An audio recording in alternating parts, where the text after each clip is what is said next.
자, 오늘은 형통하게 하시는 하나님, 그런 주제로 말씀을 전해요. 형통하게 하시는 하나님. 오늘 본문은 이제 하나님께서 느헤미야의 기도를 들으시고 그의 기도에 응답해 주셔서 형통한 길을 이제 열어주시는 거죠. 형통한 길을 열어주시는 그런 이야기입니다. 그래서 여러분들도 이제 다 우리 기도 제목을 가지고 있는데, 아침에도 우리가 기도했지만은 하나님은 살아계시고 우리를 사랑하시고 우리가 기도할 때 들으시죠. 들으신다는 것은 그냥 듣고만 있는다는 얘기가 아니에요. 하나님께서 이제 이 해결해 주시고 형통한 길을 참 기가 막힌 방법으로 열어주시는데, 오늘 말씀에도 보면 이게 기도응답 맞아? 그러는 방법으로 하나님이 희한하게 하나님께서 이제 역사를 해주셔요. 그러니까 기도는 외상이 없습니다. 하나님께 부탁을 했기 때문에 우리가 하나님께 진심으로 부탁하면은 하나님이 이제 체면이 달려 있어. 체면이. 예? 그래서 하나님께서 역사해 주세요.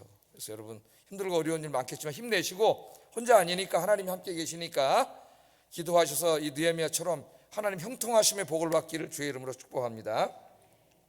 자, 지난주부터 느헤미야 공부하는데 서론은 잠깐 공부했죠. 잊어먹으신 분은 지난주 설교를 들어가서 다시 좀 서론 부분을 들으시면 되겠어요. 그리고 요새는 성경책들이 상당히 잘 만들어져서 이렇게 해설 성경들이 이렇게 많이 나와 있습니다.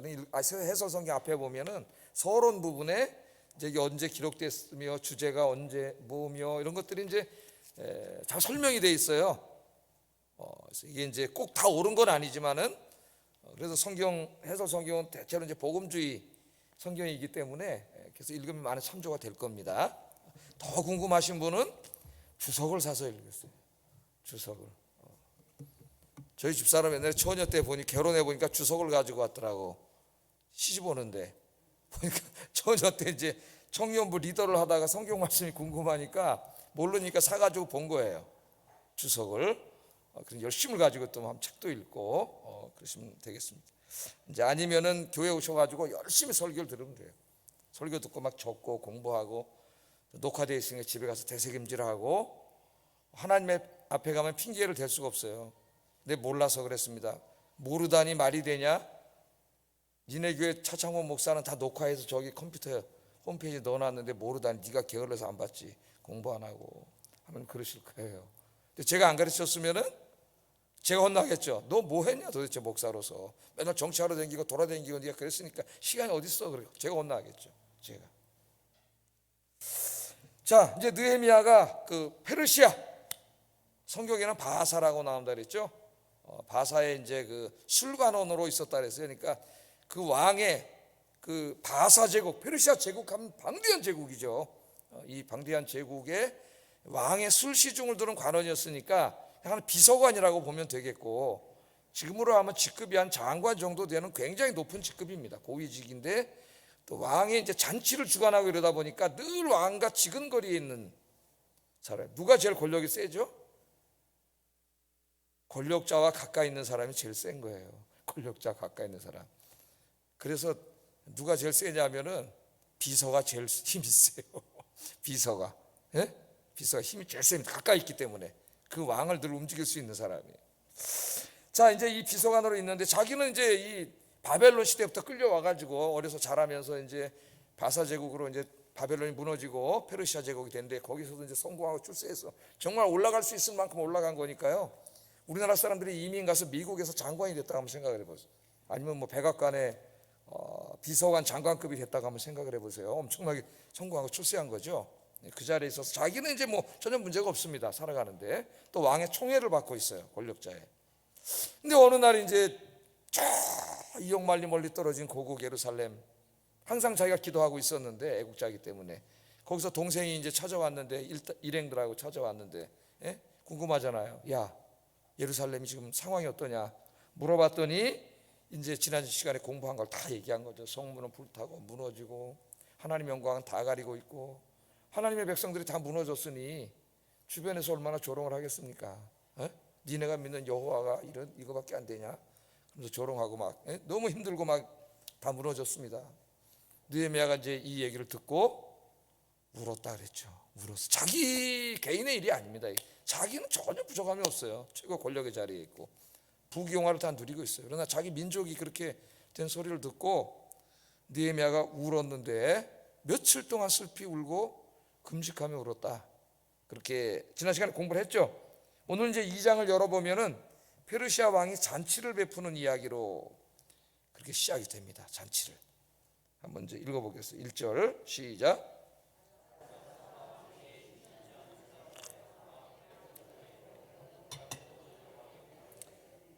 왕 앞에 포도주가 있기로 내가 포도주를 왕에게 드렸는데, 그 말이 왕 앞에 포도주가 이렇게 있어갖고 내가 아이고 한잔 하세요 이 말이 아니죠. 왕 앞에 포도주가 있다는 말은 이게 뭘 나타내는 말인 것 같아요. 잔치를 열었다는 거예요. 잔치를. 이 왕이 이제 큰 잔치를 열었습니다. 그래서 여기 잔치상을 말하는 거죠. 근데 이 잔치가 열린 때가 언제라 그랬어요? 니산월이라 그랬습니다. 니산월. 그러니까 느헤미야가 금식 기도를 시작한 것이 기스르월 1장 1절에 기스르월이니까 이 조국에 대한 소식을 듣고 울면서 자기 조국과 민족을 위해서 금식 기도한 지가 4개월이 흐른 시점이에요. 4개월 기도하고 있었던 거예요. 계속 그 조국에 대한 안타까운 소식을 듣고, 지금 우리 조국이 얼마나 안타깝습니까 여러분이? 대한민국이 지금 기도해야죠. 우리가 하나님 앞에 이 민족을 살려달라고 기도해야 되겠죠. 그 안타깝게 기도하고 4개월이 흐른 시점입니다. 자, 기도하면서 이제 하나님의 응답의 때를 기다리고 4개월 동안 기도만 한 거예요. 기도만 조국을 위해서 했는데, 자, 어느 날 이제 그 4개월이 지났을 시점에 이제 왕이 잔치를 베푼 겁니다. 크게 이제 잔치를 베풀었어요. 자, 이 잔치를 왜 베풀었느냐? 어떻게 보면은 느헤미야가 4개월 동안 금식 기도한 거하고 왕이 잔치를, 신하들을 다 모아놓고 잔치를 베푼 거하고 뭐 아무 연관성이 없어 보이잖아요. 예? 끝까지 왕이 잔치를 베풀었다고 그게 무슨 예루살렘을 회복하는 일과 아무 관계도 없어 보이고, 그런데 여기에 이제 이 놀라운 하나님의 역사와 섭리가 있습니다. 자, 우선 한번 말씀을 보겠어요. 느헤미야가 이제 예루살렘 총독으로 임명되어 예루살렘으로 돌아가서 자기가 이제 그 예루살렘을 다시 한번 영적으로 부흥시키고 정치적으로도 부흥시키고 싶었죠. 그게 이제 아마 기도 제목이었던 것 같아요. 근데 이 느헤미야는 제사장이나 선지자가 아니고 정치인입니다. 총독으로 가는 거고, 지금도 이제 장관급으로 있으니까 정치인이에요. 정치인인데 이렇게 훌륭한 신앙인이에요. 우리나라로 말하면 일제시대 때 조만식 선생이나 월남 이상재 선생이나 도산 안창호 선생이나 백범 김구 선생이나 뭐 이 정도 정치인들인데 훌륭한 신앙인이고 얼마나 나라와 민족을 사랑하는 그런 사람들입니까? 이 사람들이. 영어에 보면 정치인을 말할 때 스테이트먼이라는 말이 있고 폴리티션이라는 말이 있어요. 폴리티션은 정치꾼이란 말입니다. 정치꾼, 정치 몰입에 그런 말이고, 스테이트먼은 정치가라는 말이에요. 그러니까 뭐 간디라든가 우리 김구 선생이라든가 안창호, 뭐 이상재 이런 조마식 이런 분들은 폴리티션이라고 하지 않아요. 영어로 스테이트먼이라고. 스테이트맨, 정치가. 그런데 요새 이제 이 국회의원들은 영어로 말할 때 스테이트먼이라고 하지 않아요. 영어로는 뭐라 그래요? 폴리티션.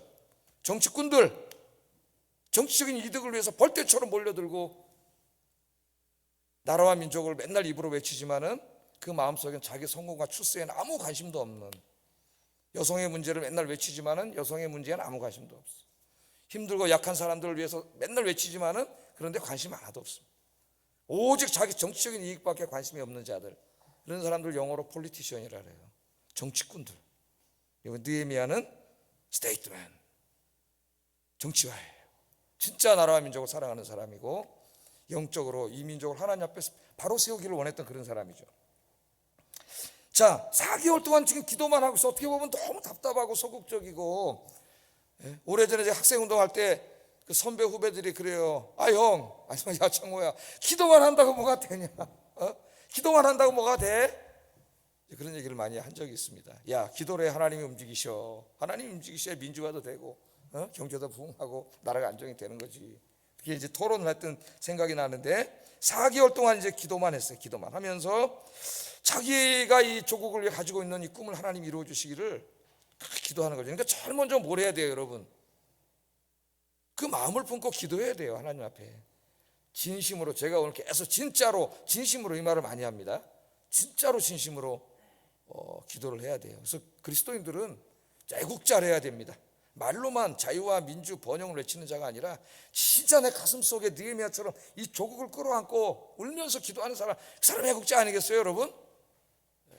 속으시면 안 돼요. 속으시면 증오, 혼란, 갈등 이런 걸 부추기는 자들은 거짓의 사람들입니다. 거짓의 사람들. 절대 믿지 마세요. 그 사람들은 거짓말쟁이에요. 정말 조국을 위해서 애국하는 사람들은 그런 사람들이 아니에요. 자, 왜 기도만 하고 있었습니까? 첫째, 왕한테 가가지고 왕이요, 나를 총독으로 보내주십시오. 내 예루살렘 조국이 다 무너졌어. 조국 예루살렘이 다 무너졌는데 나를 보내주세요. 내가 좀 증거하고 싶습니다. 다시 세우고 싶습니다. 그렇게 말할 수는 없는 일입니다. 예?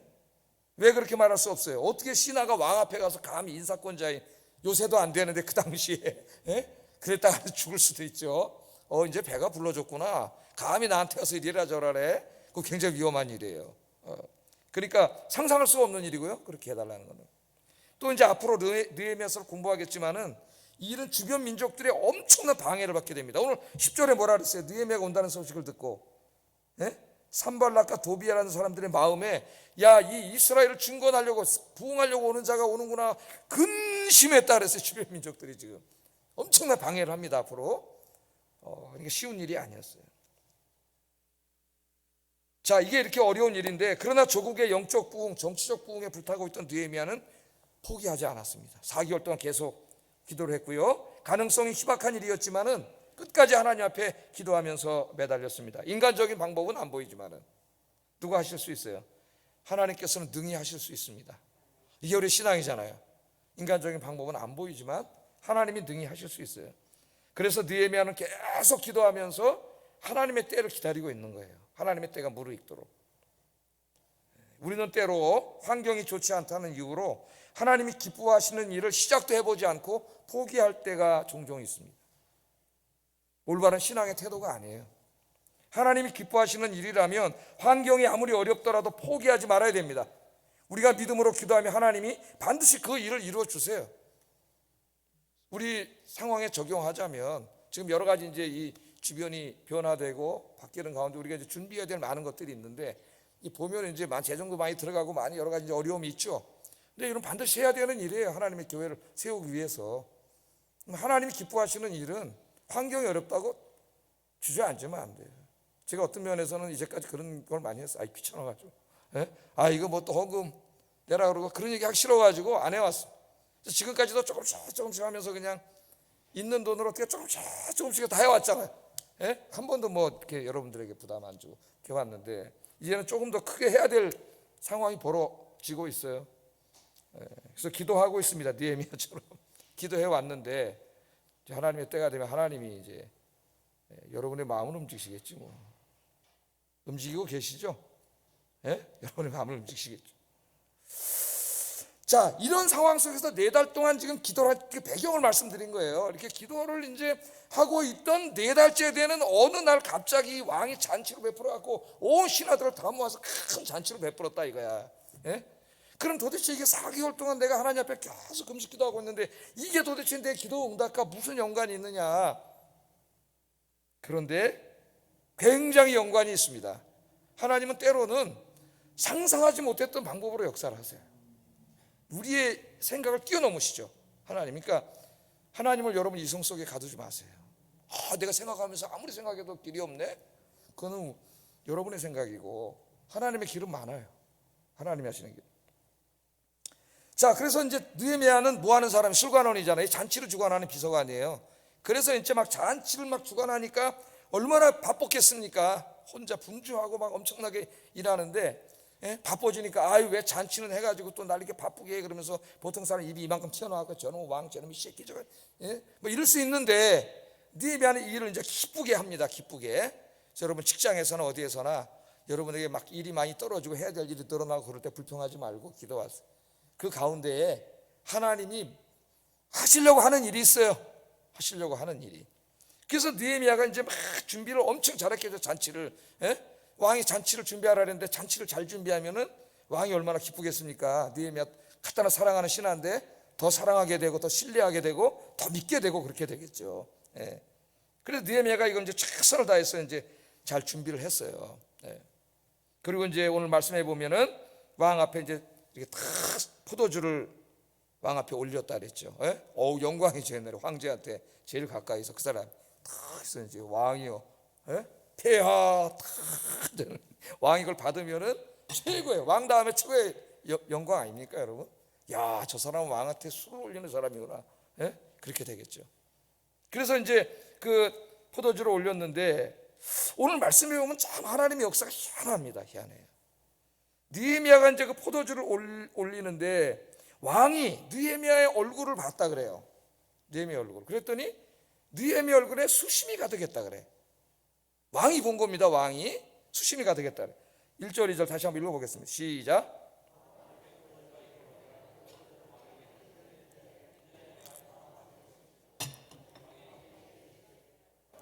어찌하여 얼굴에 수심이 있느냐? 이는 필연 내 마음에 근심이 있음이로다 하더라. 이 말을 왕이 했더니 느헤미야가 두려워했다 그랬습니다. 두려워. 여러분, 이 신하는 항상 왕 앞에서 밝은 얼굴을 해야 되는 거죠.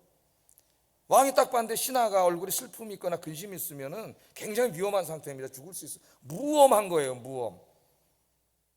그러니까 항상 왕 앞에 밝은 모습을 신하는 보여야 되는데 왕이 그 얼굴에 수심과 근심이 있는 것을 오늘 발견했다 그래요. 이거 왕에 대한 불경죄입니다. 불경죄. 이제까지 잔치 잘해가지고 신뢰를 잔뜩 얻어놨는데 그냥 한순간에 다 깨질 수도 있어요. 자, 느헤미야는 항상 밝은 얼굴로 왕을 대했는데 이날 자신도 모르게 금식 기도를 하면서 이제 계속 조국을 걱정하고 있었기 때문에 아마 웃었을 거예요. 앞에서는 제가 볼 때 전하 하면서. 그러나 그 얼굴에 근심이 드려져 있었던 거죠. 근심이. 그걸 왕이 본 겁니다. 어떤 주석가는 이 느헤미야를 주석하면서 이 왕이 페르시아 왕이 상당히 그 좀 세밀하고 자상한 사람이 아니었나 이렇게 주석을 쓴 것도 봤어요. 네. 저는 전혀 아니라고 생각합니다. 전혀. 알려진 바로는 이 아닥사스다 왕은 성격이 굉장히 급하고 쉽게 폭발하는 사람이었어요. 그 영화에서 보면 황제들 나오잖아요. 막 갑자기 들어서 집어 던지고 저놈을 당장 처형하라 그러고 막 그런 사람이에요. 그런 사람. 그러니까 무슨 이렇게 자상한 사람이 아니고요. 이날은 무슨 느헤미야하고 둘이 이렇게 독대해가지고 얘기하는 시간이 아닙니다. 지금 문무백관이 다 모여가지고 큰 잔치가 열려가지고 왕이 막 기분이 너무 좋고 그런 가운데 느헤미야가 이제 자기가 직책이 그거니까 이제 한 잔을 올린 이런 날이에요. 이런 날. 그러니까 무슨 한 사람에게 깊이 쳐다보면서 아유 무슨 얼굴에 너 왜 이렇게 수심이 있냐 이럴 수 있는 분위기가 전혀 아니에요. 그런데 놀라웠게도 그 얼굴에 있는 수심을 왕이 보게 됩니다. 어떻게 된 걸까요? 여기에 하나님의 오묘한 은혜가 있는 거죠. 하나님께서 아닥사스다의 마음과 눈을 열어서 느헤미야의 얼굴에 감추어져 있는 수심을 보게 하신 거예요. 보게 하신 거예요. 할렐루야. 그러니까 4개월의 금식 기도의 응답입니다. 잔치가 괜히 열린 게 아니에요. 하나님의 응답의 시작이에요. 그러니까 하나님의 응답은 우리가 전혀 상상하지 못했던 곳에서 하나님이 일하셔요. 그래서 본 거죠. 그래서 이제 오늘 말씀에 보면은 네 왜 이렇게 수심이 있느냐 물어보고 그 이제 부탁을 들어주는 결과를 가져오게 됩니다. 이 내용이. 그러니까 여러분 어떤 하나님을 향한 마음의 소원 또 내 인생을 향한 마음의 소원들이 있을 때 먼저 이걸 가슴에 품고 기도하세요. 기도. 하나님 앞에 간절하게 하나님만이 일을 이루어 주실 수 있습니다. 기도하면 하나님의 때가 되면 하나님이 무슨 수를 써서라도 이루어 주시는 줄로 믿습니다. 하나님 그러신 하나님. 자, 갑자기 네 얼굴에 왜 이렇게 수심이 있냐 그랬더니 내가 깜짝 두려워했다 그랬어요. 말씀해 보면 이 큰일 나거든요. 왕 앞에 얼굴이 이렇게 그런 얼굴을 보이면 안 되거든요. 저는 이제 목사니까 뭐 큰일 나서는 아니지만 근심 있는 얼굴을 안 보이려고 해요. 잘 성도님들에게. 그럼 성도님들이 불안해. 지도자가 얼굴에 근심 있는 얼굴을 하고 그러면은 성도들이 불안해요. 그래서 이렇게 있다가도 성도님이 오시면 아이고 안녕하세요 이렇게 아이고 안녕하세요 무서워서가 아니라 성도님들이 목사님 밝은 얼굴을 보고 또 기쁘고 행복하고 그러잖아요. 행복이 전염되는데 항상 웃읍시다. 죽어서 죽을까 봐 웃는 게 아니라 내가 항상 웃으면 나를 보는 사람이 나 때문에 행복해져요. 집사람 한번 인사하겠습니다. 웃으면 안녕하세요 집사님, 권사님, 장로님, 성도님. 힘드실 때 제 얼굴 한번 봐주세요. 예? 힘드실 때 제 얼굴 한번 봐주세요. 제가 먼저 섬기는 교회 이제 돌아가셨겠다. 그분이 안 돌아가셨을 수도 있는데 90이 넘었으면은 할렐루야 권사님이 계셨는데 머리 하얘요. 염색을 안 하셔가지고 항상 만나 목사님 할렐루야 할렐루야. 아니 그분이 뭐 기분이 좋아져요. 이렇게 좀 힘들다가도 항상 할렐루야야. 할렐루야가 정 안 되면은 눈썹에다 할렐루야를 붙이세요. 이렇게 딱 눈썹이 싹 꼬부라져가지고 할렐루야. 그럼 얼마나 예쁜지 몰라요. 할렐루야. 성령님이 계셔서 항상 기뻐야 돼요. 자, 그런데 왕이 이날따라 근심을 보고 들켰어요. 근데 화를 내는 게 아니라 너무나 자상하고 따뜻한 마음으로, 너무나 사랑하는 마음으로, 이 잔치가 잘 됐으니까 기쁨도 있었을 거예요. 도대체 왜 그러느냐? 너무나 따뜻한 그 음성으로 그렇게 얘기를 하는 거죠. 누가 그렇게 마음을 바꿔놨을까요? 하나님이 바꿔놓으신 거지. 사람의 마음을 바꾸시는 분은 누구예요? 하나님이세요. 내가 못 바꿔요. 인간의 마음을 어떻게 인간이 바꿉니까? 제일 힘든 일이에요. 그러나 기도하면 하나님이 바꾸세요. 하나님. 자, 가만히 보니까 왕이 너무 다 자정하게 정말 소원을 들어줄 것 같은 그 음성으로 그거 한번 얘기해봐라 이렇게 말을 하는 거죠. 그래서 느헤미야가 기회는 이때다 하고 자기 마음에 품고 있던 비전을 이야기합니다. 3절 한번 읽어보겠습니다. 시작. 왕은 만세수를 하옵소서. 내 조상들의 묘실에 있는 성읍이 이제까지 황폐하고 성문이 불타싸우니 어찌 얼굴에 수심이 없사오리까? 이렇게 물어보는 거예요. 내 조상들의 묘실이 있는 성읍이 황폐하고 불탔습니다. 예루살렘이라는 얘기를 하지 않는다는데 주목해야 됩니다. 이따 좀 살펴보겠지만 내 조상들의 묘실, 고대인들이 가장 중요하게 여기는 게 조상의 묘실이거든. 이 보편적인 인간의 감정이에요. 인정이. 성읍이 이제까지 황폐하고 성문이 불탔으니 내 얼굴에 어떻게 수심이 없겠습니까? 그랬더니 왕이 안타까운 마음으로 그럼 내가 무엇을 해주기를 원하느냐? 이렇게 말하는 거예요. 무엇을 해주기를 원하느냐? 그 사람 말 한마디가 법인데 뭘 해주기를 원하느냐? 그렇게 얘기하는 거죠.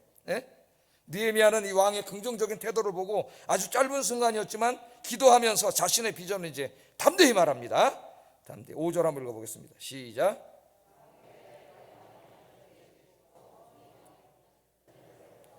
나를 유다 땅 나의 조상들의 묘실이 있는 성읍에 보내어 그 성을 건축하게 하옵소서. 이렇게 말을 하는 거죠. 자, 4달 동안 마음에 품고 기도했던 하나님께서 주신 비전, 그건 너무나 분명한 거예요. 이 사람 4달 동안 기도하면서 딱 다듬었기 때문에 인생이 너무 산만하면 안 돼요.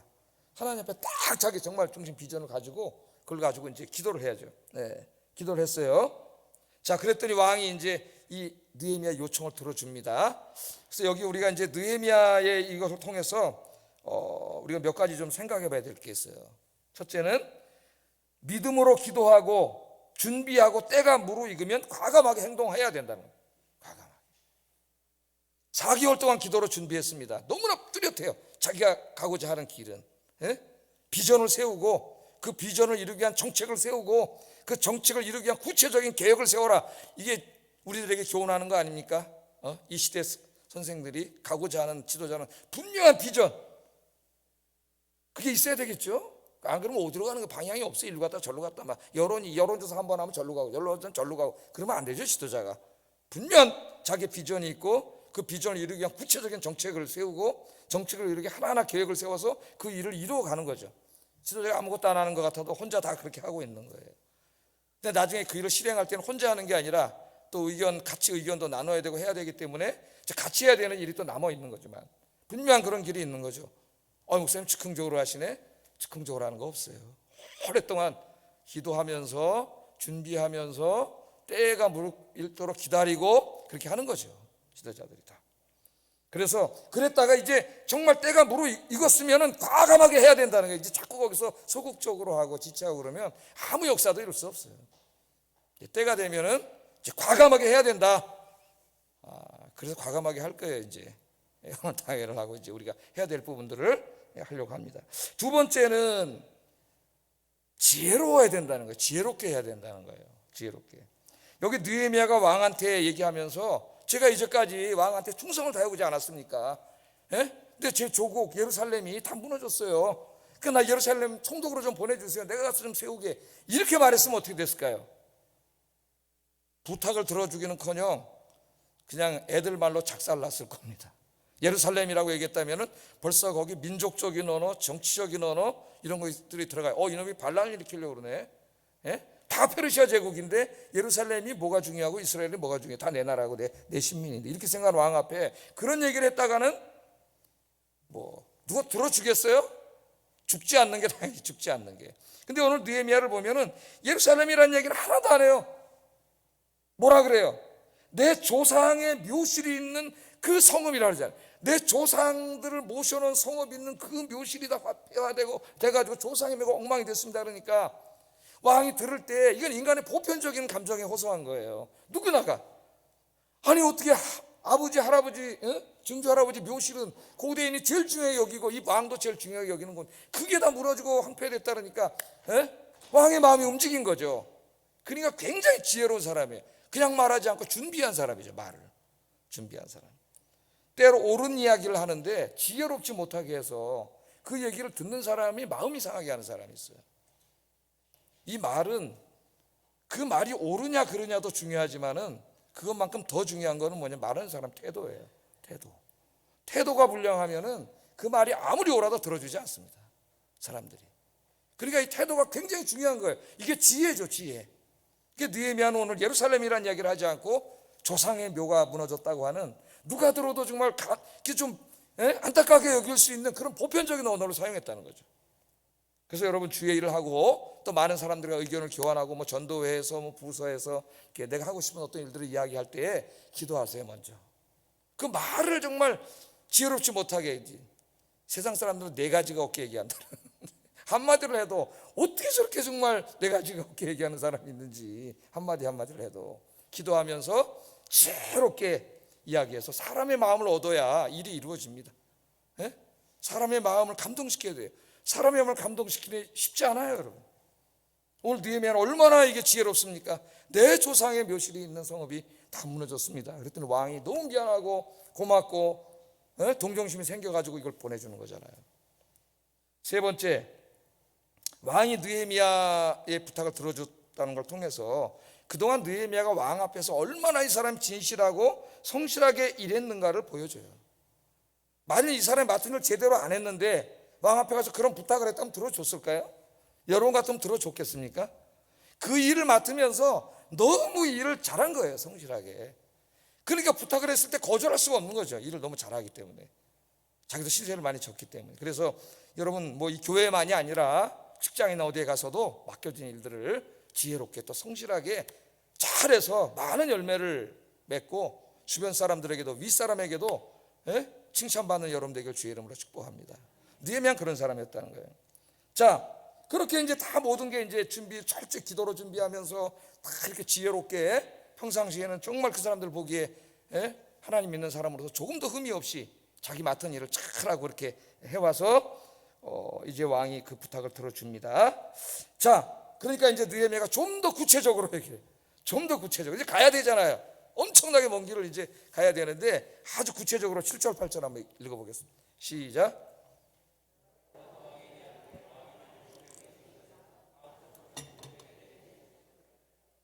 그들이 나를 용납하여 유다에 들어가기까지 통과하게 하시고 또 왕의 삼림 감독 아삽에게 조서를 내리사 그의 성전에 속한 영문의 문과 성곽과 내가 들어갈 집을 위하여 들보로 쓸 제목을 내게 주게 하옵소서 하며.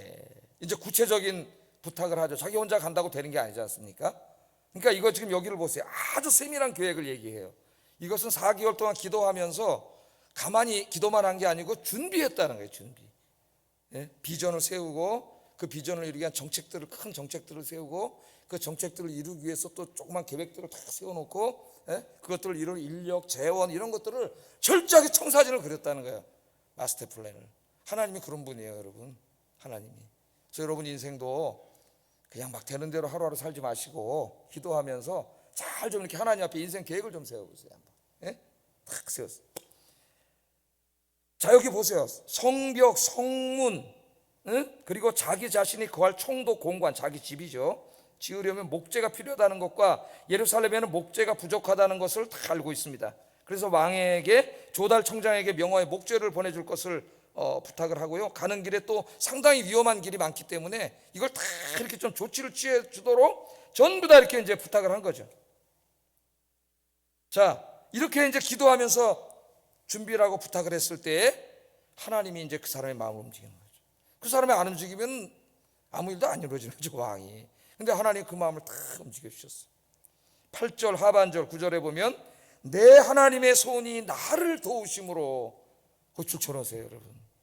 야, 내가 이렇게 계획을 잘 세우고 기가 막히게 지혜롭게 말해서 저 왕을 설득시켜가지고 이 일이 이루어졌습니다가 아니에요. 지금 그렇게 해서 될 일도 아니지만 모든 영광을 누구에게 돌리고 있습니까? 하나님이 하신 거죠. 하나님이. 내 하나님의 손이 나를 도우심으로 왕이 허락했습니다. 하나님이 도우심으로, 예? 군대 장관과 마병까지 보내서 지켜주고 가는 길을 호위해 주겠다고 한 거예요. 할렐루야. 오늘 여기서 우리가 중요한 것을 깨닫게 되는데, 우리가 기도하면서 최선을 다해 준비하면은 누가 역사하신다는 거예요? 하나님이 역사하시는 거죠. 하나님의 손으로 도우시고 형통한 길을 다 열어주시잖아요. 지금, 예? 성벽을 고치는데 필요한 무슨 목재부터 시작해가지고 거기까지 가는데 필요한 호위병들까지 하나님이 여기에 필요한 모든 길을 다 지원해 주시고 이 길이 형통하게 하나님께서 이루어 주시는 거예요. 그래서 오늘 제목이 형통하게 하시는 하나님. 여러분 혼자 살려고 그러지 말고, 내가 혼자 어떻게 해보려고 그러지 말고, 느헤미야처럼 하나님께 의지하고 기도하면서 철저히 준비하여 형통하게 하시는 하나님의 은혜를 체험하고, 여러분 인생과 하나님 맡겨주는 사역들, 이런 사역에 큰 열매를 맺기를 주의 이름으로 축복합니다. 기도하겠습니다. 말씀을 생각하면서 기도합니다. 내 인생의 모든 문제들에 대하여 기도하면서 하나님의 때를 기다리게 하소서. 기도하세요. 기도하면서. 두 번째, 하나님의 때가 되었을 때에는 소극적으로 주저하지 말고 과감하게 결단하고 지혜롭게 행하게 하소서. 세 번째, 내 인생 가운데 형통하게 하시는 하나님의 손길을 체험하며 살게 하소서. 우리 하나님 앞에 기도하겠습니다.